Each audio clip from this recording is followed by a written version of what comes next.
दिल्ली के बाद अब आपको लिए चलते हैं देवभूमि हिमाचल पर। हिमाचल प्रदेश में जो मुख्य संसदीय सचिवों की नियुक्ति है, इसको लेकर काफ़ी कंट्रोवर्सी चलती आ रही है और मामला अब हाई कोर्ट में है।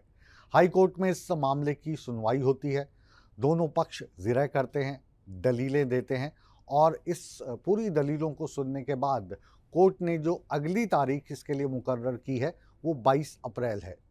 अब 22 अप्रैल से 24 अप्रैल तक लगातार इस मामले पर बहस होगी और इस बहस के बाद कोर्ट अपना फैसला सुनाएगा।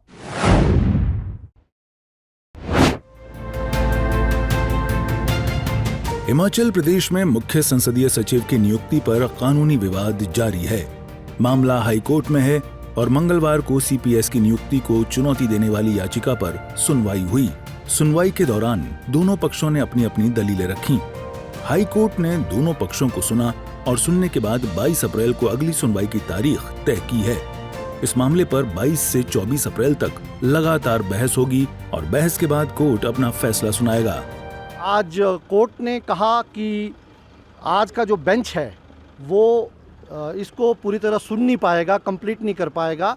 इसलिए जो है इसमें हम लोग आपको एक और डेट दे रहे हैं, परंतु कोर्ट ने कहा कि ये इसमें कॉन्स्टिट्यूशनलिटी इन्वॉल्व है, बड़ा इशू है और हिमाचल सरकार ने इसमें कोशिश की कि इसमें 22 से भी डेट जो है वो 27 के बाद ली जाए, परंतु कोर्ट ने कहा कि आप लोगों ने एन नंबर ऑफ टाइम इस तरह के एक्सक्यूज से आए हैं कि उन्होंने कहा कि आप इम्प्लीमेंट की एप्लीकेशन जो है वो हम लोगों ने सुप्रीम कोर्ट में लगाई हुई है, जो 26 से 27 के बाद लगेगी, तो इसलिए ये केस उस दिन लगाया जाए।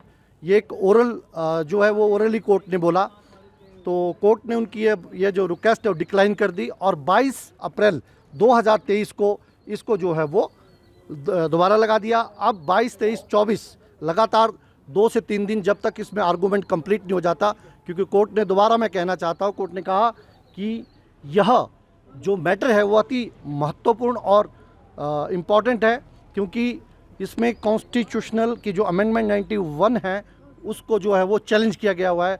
सब्सटेंशियल क्वेश्चन ऑफ लॉ एक है, तो इसलिए जितनी भी पिटीशन है उनको कंक्लूड जल्दी से जल्दी किया जाएगा। याचिकाकर्ता के वकील का कहना है कि ये मामला 1 साल से चल रहा है। कोर्ट पूरी गंभीरता से सुनवाई कर रही है, लेकिन सरकार मामले को लगातार लटका रही है। हाँ, ये बड़ा विशेष सवाल है।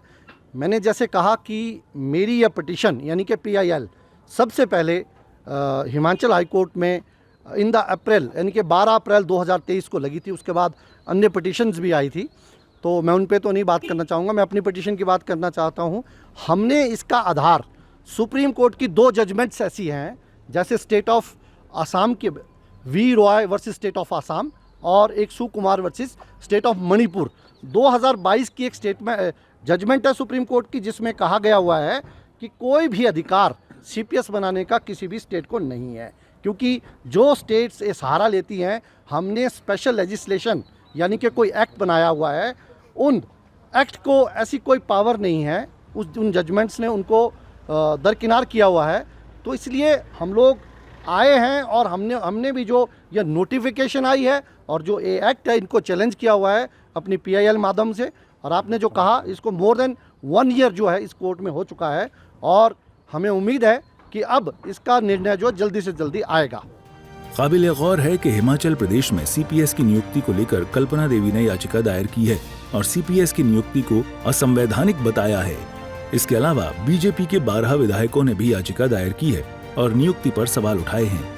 खैर, अब इंतजार कोर्ट के फैसले का है और देखना होगा कि सरकार को राहत मिलती है या फिर कोर्ट का फैसला सरकार के लिए आफत बनकर आता है। शिमला से अरुण उनियाल, सूर्य समाचार।